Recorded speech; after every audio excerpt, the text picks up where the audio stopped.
conversação não vai ter uma atmosfera positiva, nós vamos informar do senhor formador que exatamente sua tarefa está e que está costando que está tendo em conta com ele em sua formação. É ponto mais importante que o do presidente te avo com outro parte está que la papi com ele também com o senhor excelente su governador papi com ele que men atia a tomar nota de tudo ponto aqui. Pero al mismo tempo nós temos uma oportunidade também para dar uma apresentação chiquito de Kiko Atia está fazendo, onde nosso enfoque está e a preocupação que nós temos também para que o assunto que o próximo governo vai ter em conta com ele, pero a conversação não está em ambiente hobby construtivo.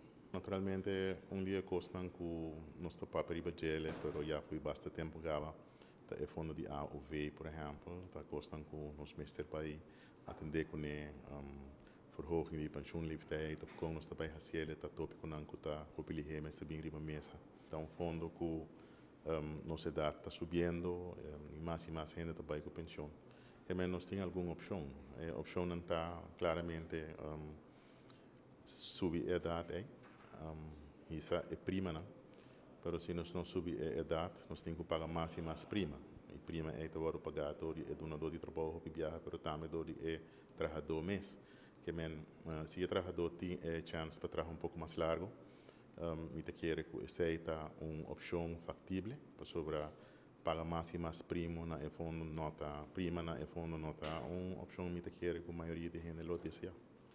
Nou, goed. De formateur heeft eerst uiteengezet hetgeen de gouverneur hem als taak heeft meegegeven. Vervolgens hebben wij een aantal punten die de gouverneur had meegegeven kwamen helemaal overeen met hetgeen wat de Kamer ook bij zich had. Dus dat ging vrij soepel en vrij goed. Het was, ik denk dat de partijen elkaar goed begrepen waar de problemen van Aruba zijn en wat wij in de toekomst, in de directe toekomst en de nabije toekomst moeten doen. Omdat uiteindelijk zal het samen moeten gebeuren. Het is niet iets alleen van de overheid.